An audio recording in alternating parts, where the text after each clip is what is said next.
저희들이 듣겠나이다. 예수님의 이름으로 기도하옵나이다. 아멘. 할렐루야. 사순절 두 번째 주일 예배 자리에 나온 우리 모든 성도님들을 환영합니다. 여러분의 가정과 여러분의 삶의 지경마다 하나님의 은혜와 성령의 담비가 부어지는 축복이 여러분과 함께 하시길 다시 한번 주님의 이름으로 축복합니다. 기도해 주신 덕분에 이 선교팀과 함께 캄보디아 시몬 베드로 교회 헌당 예배 잘 마치고 돌아왔습니다. 자세한 내용은 우리 광고 시간에 같이 한번 나누도록 하죠. 인생에 있어서 배움은 정말 끝이 없는 것 같습니다. 그래서 평생 배우며 살아간다라고 해도 과언이 아닐 겁니다. 그런데 무엇을 배우고 무엇을 알아감에 있어서 말이죠. 어떤 모델이 있는 건 정말 훌륭한 배움의 교부제가 됩니다. 신앙생활도 마찬가지입니다. 신앙생활에 모델이 있는 것이 정말 중요해요. 그런데 사람이 모델이 되는 경우에요. 그 사람이 모델이 되는 경우 안 좋은 점, 단점까지 같이 배우더라고요. 예를 들어서 기도를 정말 열심히 하는 사람이 있어요. 근데 말씀을 보지 않아요. 그분과 함께 평생 함께하는 성도를 보면 그대로 똑같이 합니다. 균형 잡힌 신앙을 살아내지 못하더라고요. 또 어떤 사람은 말은 굉장히 번지르하게 하는데 행실은 그렇지 못해요. 겉만 경건해요. 삶은 그렇게 살아내지 못해요. 교회에서만 경건해요. 사회에서는 너무 망나니로 살아가요. 그런 사람 곁에 있는 사람도 보니까 그렇게 똑같이 위선적인 신앙생활을 하는 경우를 자주 목격하게 됩니다. 그러므로 우리가 모델로 삼고 우리가 따라가야 될 분은 어떤 사람이 아니라 오늘 찬양처럼 오직 예수 그리스도십니다. 아멘. 그래야만 우리의 삶도 우리의 신앙도 바르고 균형 잡힌 신앙생활을 할 수 있고 그 속에서 매 순간 삶의 승리를 경험하게 될 겁니다. 아멘. 미국 개척시대 이야기입니다. 눈이 펑펑 내리던 어느 날 한 백인이 인디안 원주민이죠. 그 원주민 추장의 집에 하룻밤을 묵게 되었답니다. 옆에 오두막으로 지은 집이 있었는데 그 집을 내어준 겁니다. 그런데 다음날 이 백인이 묵고 있는 그 방에 이 원주민이 추장이 두들깁니다. 그리고 그에게 물었답니다. 어저께 당신이 잠든 그 사이 그 오두막 곁에 통과한 사람이 몇 명이나 되는 줄 아십니까? 그 질문을 받고 이 백인, 이 방문객이 말이죠. 당연히 그 숫자를 세어보려면 어떻게 하겠어요?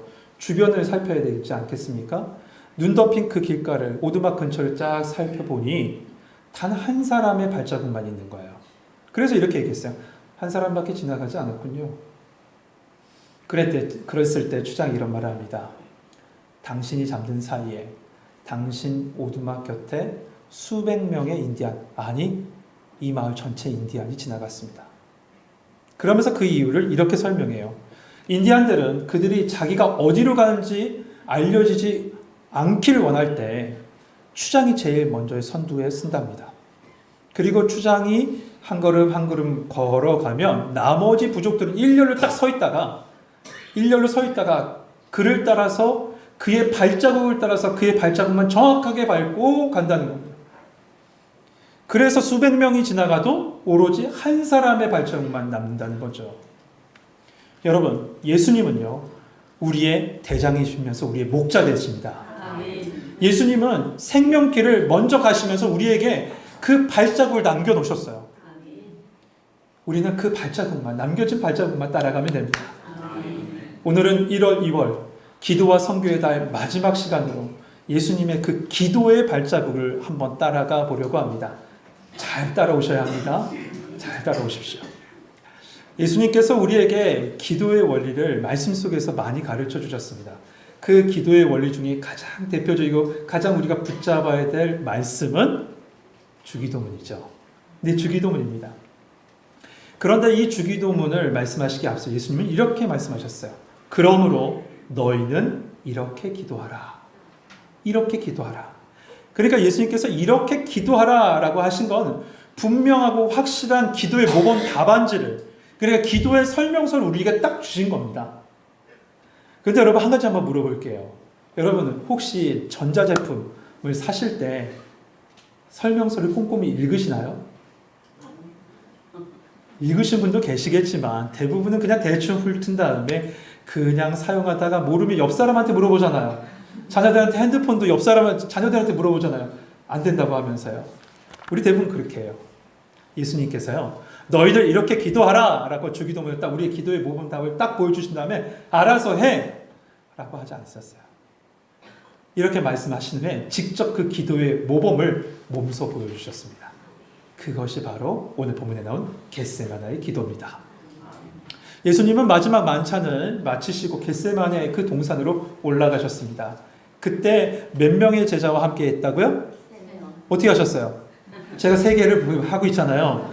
이거 보시면 돼요. 제가 저를 보시나 안 보시나 하면 지금 테스트한 거예요.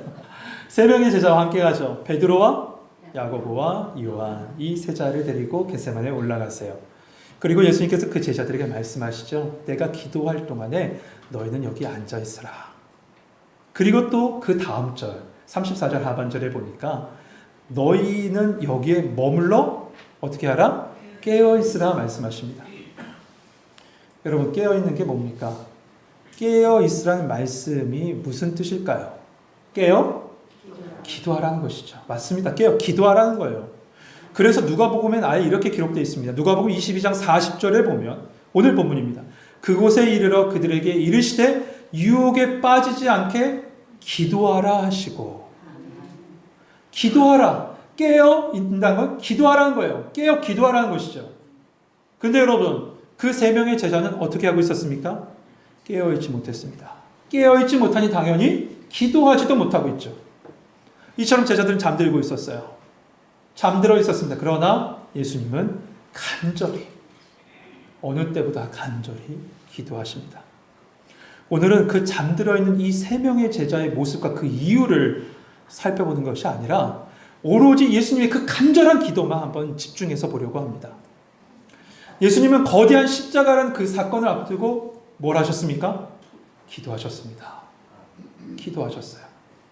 어떤 사람은 이렇게 얘기합니다. 아니, 하나님의 아들이 무덤덤하고 담대하게 이 십자가 사건을 받아들이면 되지 꼭 그렇게 하셔야 되나? 라고 하지만 여러분, 예수님은 지금 참된 인간이 되셔서 육신의 몸을 입고 이 땅에 오셨습니다.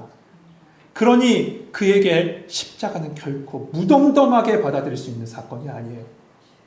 그래서 예수님께서 그 사건을 앞두시고 이렇게 기도하신 거예요. 36절 같이 한번 읽어봅시다. 36절 같이 읽겠습니다. 시작.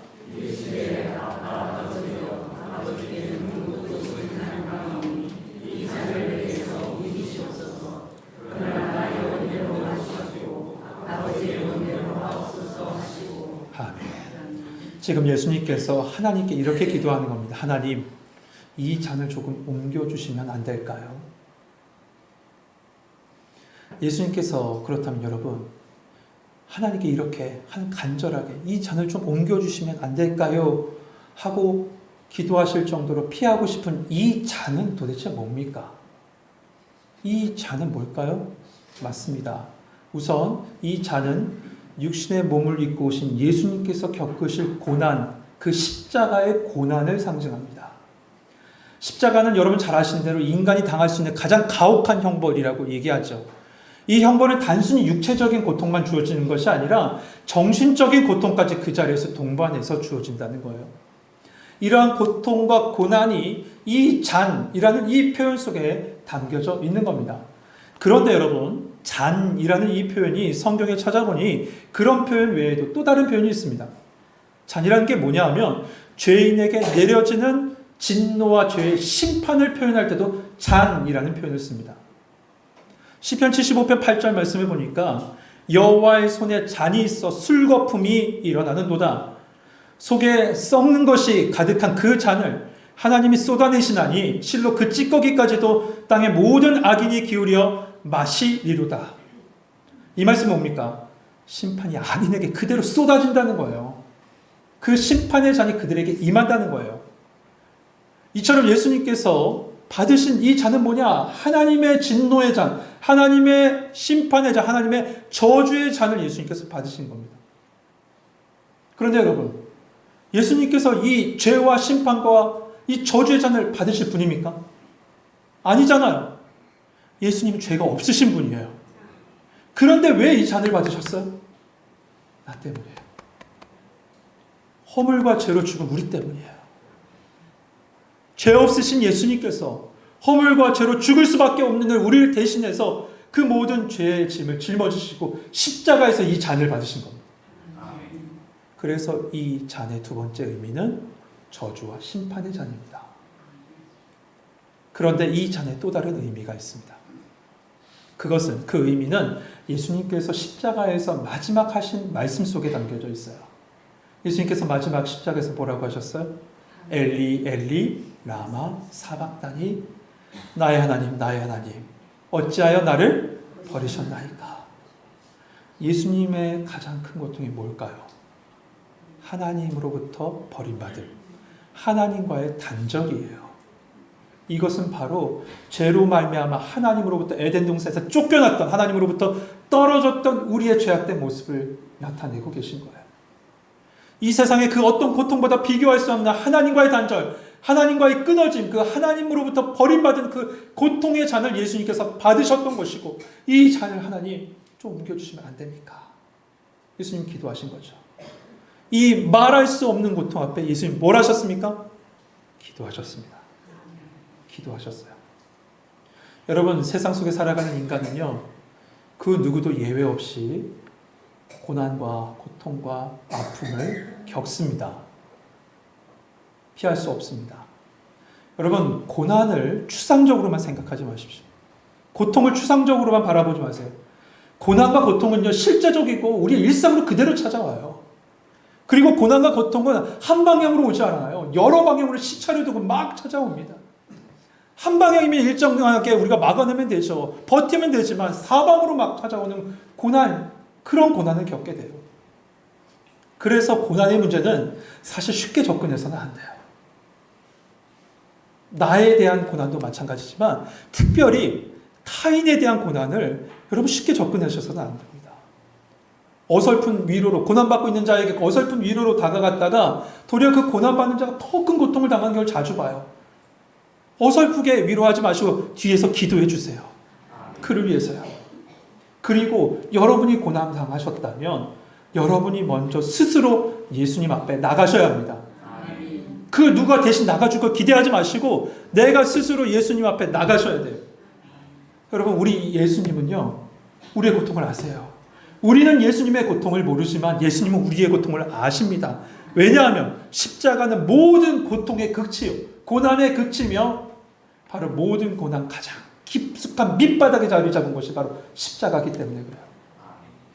그런데 예수님은 그 십자가를요, 정면으로 다가가셨어요. 그 십자가 앞으로 정면으로 다가가셨습니다. 그리고 그 십자가를, 고난의 십자가를 완전히 재해석해 버리셨습니다. 예수님께서 부활하심으로 말이죠. 할렐루야. 그러므로 고난이 있는 자 있다면 여러분 제일 먼저 해야 될 건 예수님 앞에 나가는 겁니다. 그 누구도 나의 고통을 이해할 수 없다라고 생각할 때 여러분 다른 사람 찾아가지 맙시다. 예수님께 나가서요, 예수님께 기도하시고, 그리고 또한 예수님께서 그 고난 앞에서 어떻게 기도하셨는지 보시면 됩니다. 여러분, 예수님은 고난 앞에서, 그 고통 앞에서 그러면 이 겟세마네의 동산에서 어떻게 기도하셨을까요? 첫 번째, 예수님은 있는 마음 그대로 진실하게 기도하셨습니다. 33절, 34절 같이 한번 읽어보시죠. 33, 34절 같이 읽겠습니다. 시작.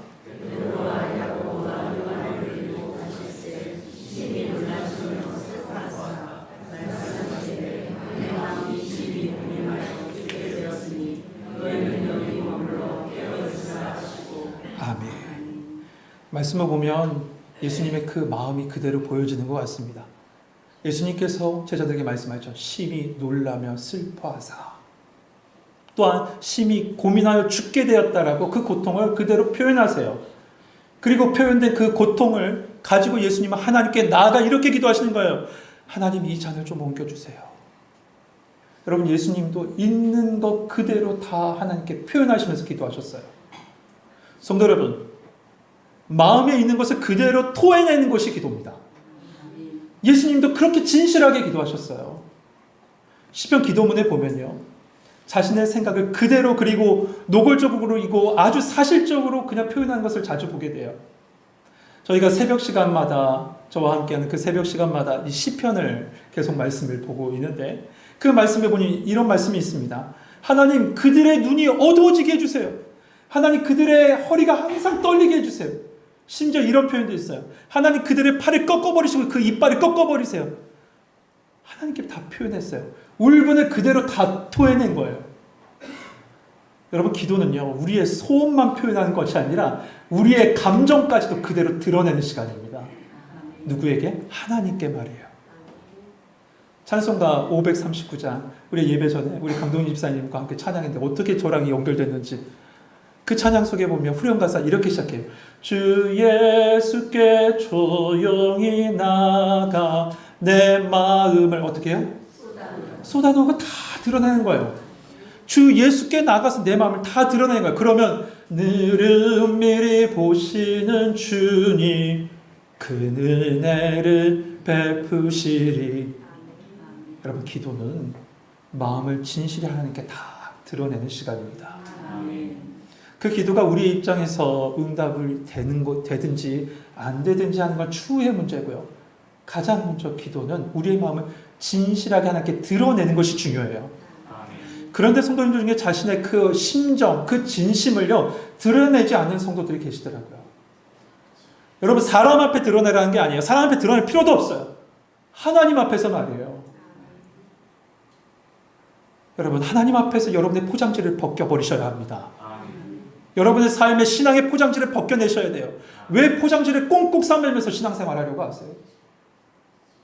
하나님 앞에 설 때는요 화장을 고치고 쓰는 게 아니라 화장을 지우고 쓰셔야 돼요. 민낯으로 말입니다. 우리가 바리새인 하면 어떤 이미지를 가집니까? 좀 안 좋은 이미지를 가지죠. 예수님도 계속 말씀 속에서 많이 책망하셨기 때문에 그래요. 그런데 그들의 모습을 보세요. 그들은 시간을 정해서 성전에 올라서 기도했던 사람이에요. 그리고 일주일에 2번씩 금식했던 사람이에요. 얼마나 경건합니까? 얼마나 신앙인처럼 보입니까? 얼마나 믿음 있는 사람처럼 보여요.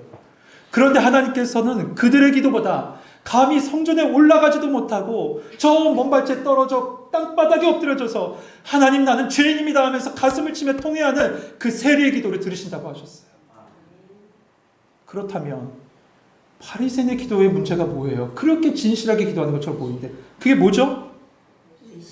진실하지 못해서 그래요. 외식해서 그래요. 화려한 미사역을 쓰지만 꽁꽁 포장지로 그의 마음을 감싸고 그대로 갔기 때문에 그래요. 여러분 기도는요 하나님께 내 영혼의 깊숙한 곳에 그대로 드러내는 겁니다. 잊지 마세요. 진실한 만큼 하나님과 깊은 교제를 할 수 있습니다. 여러분이 하나님께 진실한 만큼 하나님과 깊은 교제를 할 수 있어요. 제발 힘들면 힘들다고 얘기하십시오. 하나님 앞에 뭐 이 훌륭한 척 있는 척 신앙 좋은 척 하시려 하십니까? 그냥 있는 모습 그대로 말해요. 우리 성도님들 진실한 기도, 신실한 기도 하나님께 올려드릴 수 있는 성도님 되시길 소망합니다. 두 번째 예수님의 기도는 치열한 기도, 쏟아내는 기도였습니다. 모든 걸 쏟아내는 기도였어요.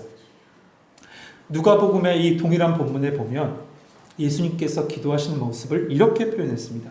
예수께서 힘쓰고 애써 어떻게 하셨다고요? 힘쓰고 애써 더욱 간절히 기도하시니 땀이 땅에 떨어지는 핏방울같이 되었더라. 힘쓰고 애쓰면서 그 겟세마네 동산에서 기도하셨습니다. 여러분 세상에서 가장 치열한 곳이 어딘지 아십니까? 바로 기도의 자리입니다. 그 기도의 자리는 영적인 전적인 최전선이에요. 그곳에서 승패가 나요. 승부가 다 갈려지는 거예요. 기도의 전선 맨 앞자리에서 말이에요. 예수님도 이러한 간절함으로 아주 치열하게 기도하셨어요. 그저 적당히 기도하신 게 아닙니다. 생명 걸고 기도하셨어요. 이건 제 표현이 아니에요. 히브리 기자가 그렇게 표현합니다. 히브리서 5장 9절에 보면 그는 육체에 계실 때 자기를 죽음에서 능히 구원하실 이에게 심한 통곡과 눈물로 간구와 손을 올렸고 바로 지금 이 겟세마네 동산을 이야기합니다. 예수님 그때 어떻게 기도하셨다고요? 심한 통곡과 눈물로 간구와 손을 올리셨대요. 예수님은 그 고통을 기도로서 간구로서 풀어내신 겁니다. 여러분 이 기도는요 고상하고 품격 있는 기도와 거리가 멉니다. 그 가장 절망적인 그 십자가 사건 앞에 예수님은 쏟아내는 기도를 하고 나아가셨던 겁니다. 우리 또한 절망적인 사건을 만날 때가 있습니다. 왜 없겠습니까? 짧게 사는 제 인생도 그런데 여기 사실 우리 권사님들, 지사님, 장로님들은 어떠하시겠어요? 여러분 그때 어떻게 하셨습니까? 그리고 어떻게 하시려 하십니까? 평소처럼 고상하게 기도하시겠어요? 아니죠. 살려달라고 소리 질러야 되지 않습니까? 예수님도 이 고난 앞에서, 큰 고난 앞에서 땀에 뒤범벅이 돼서 그 땀방울이 핏방울이 되도록 기도하셨는데요. 야박국 나루터에 있는 야곱의 모습을 한번 기억해 보세요. 그는 쏟아내는 기도를 했습니다. 하나님의 천사를 만났을 때 그는 하나님의 천사를 붙잡고 기도합니다. 기도하는 마음으로 그를 붙잡습니다. 그때 하나님의 천사가 그의 환도뼈를 칩니다. 지금 성경에는 허벅지뼈라고 되어 있죠. 허벅지뼈를 깨트려 버립니다. 뼈가 깨지는 고통입니다. 그럼에도 불구하고 어떻게 합니까? 그 손을 놓지 않습니다. 천사를 붙잡고 있는 그 손을 놓지 않습니다.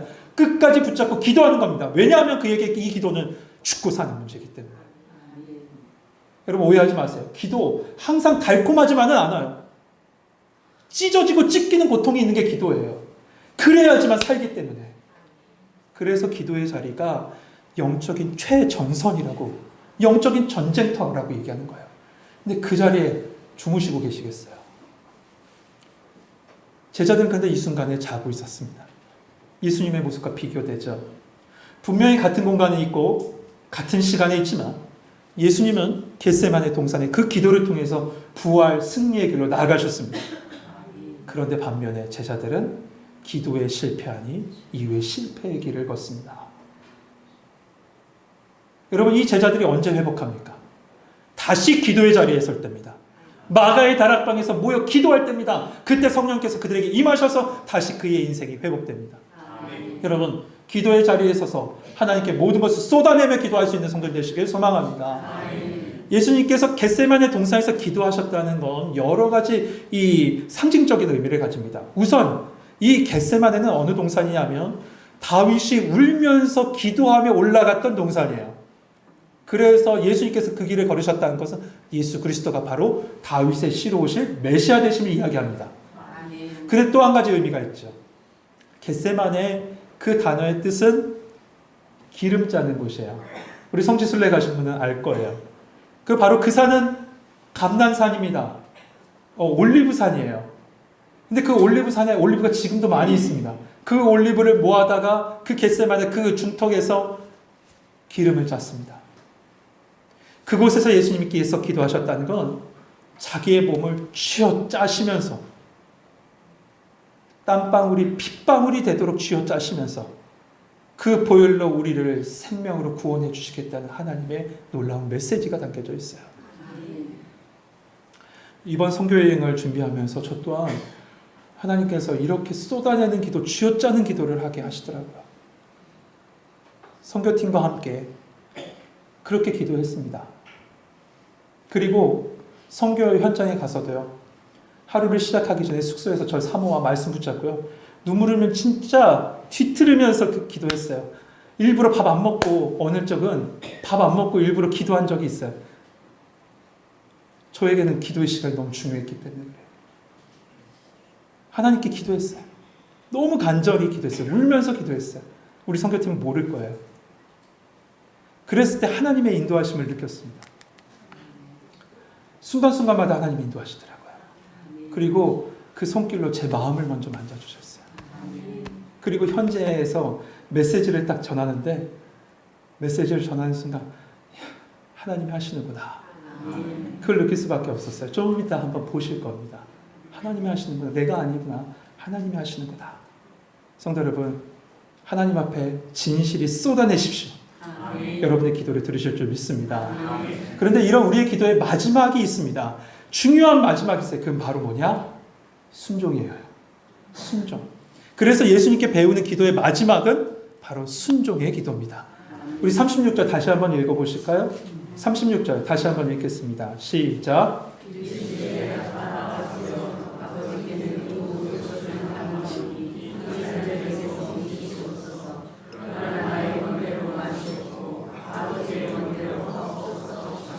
아멘. 예수님은 하나님의 능력을 의지했습니다. 뭘로 의지했습니까? 기도하면서 의지했습니다. 그러면서 말씀합니다. 하나님, 이 잔을 내게 옮겨주십시오. 여러분, 이 기도는 이겁니다. 하나님, 다른 구원의 방법이 있지 않을까요? 하나님의 목적은 바꿀 수 없다는 거 알지만 하나님, 다른 방법이 있지 않을까요? 예수님께서 하나님께 그렇게 기도하시는 거예요. 그 고통을 가지고요. 그런데 그 예수님의 결론은 뭡니까? 나의 원대로 마옵시고 아버지의 원대로 하옵소서. 여러분, 이 기도는 체념의 기도가 아니에요. 최고의 순종의 기도입니다. 기도는 내 원함을 갖다 관철하는 수단이나 도구가 아니에요. 물론 하나님께서 우리 기도를 받으시고 응답하시길 기뻐하시는 하나님이세요. 그러나 그것이 기도의 출발점일 뿐 우리가 결국 도착해야 될 그 자리는 바로 순종의 자리예요. 하나님의 뜻이 내 뜻되고 내 뜻이 하나님의 뜻이 되는 그 순종의 자리가 기도의 종착점이 되어야 된다는 거죠. 그러므로 여러분, 기도는요, 내 원함이 성취되고 응답받는 기도를 넘어서 내 뜻이 꺾여져야 됩니다. 그리고 하나님의 뜻에 순종하는 자리까지 가셔야 돼요. 예수님께서 그 기도의 모습을 지금 보여주시는 거예요. 히브리 기자도 그래서 이 말씀 이렇게 얘기해요. 그가 아들이시면서 받으신 고난으로 순종함을 배워서 온전하게 되셨은즉 자기에게 순종하는 모든 자에게 영원한 구원의 근거가 되시도다. 예수님은 완전한 순종을 우리에게 보여주셨습니다. 그 순종의 자리를 나아가기까지 예수님 기도하셨어요. 그런데 우리는 왜 그렇게 못 갈까요? 우리의 기도가 우리의 소원을 넘어서 아버지의 뜻으로 향하는데 우리는 많이 실패합니다. 왜일까요? 여전히 내 안에 내 소원이 쉽게 지워지지 않기 때문에 그래요. 내 마음과 내 뜻이 꺾여지지 않았기 때문에 그래요. 하나님의 소원으로 내 소원이 넘어가지 않으면 어떻게 되냐면요, 우리는 결국 내가 하나님의 자리에 앉아 있을 겁니다. 그리고 하나님께 지시할 거예요. 처음에 이렇게 하겠죠. 이것 좀 해주세요, 저것 좀 해주세요 하면서 나중에는 이것 해 저것 해 하나님께 지시하는 자가 된다니까요. 기도로서. 그건 세상 종교와 다르지 않습니다. 심각하게 얘기하면 하나님이 나의 종이 되는 순간이 되어버립니다. 존 스토트 목사님의 책에 보면 이런 글이 있습니다. 성경에는 두 동산이 있대요. 하나는 에덴 동산이고요. 또 하나는 오늘 본문에 나온 겟세마네 동산이 있대요.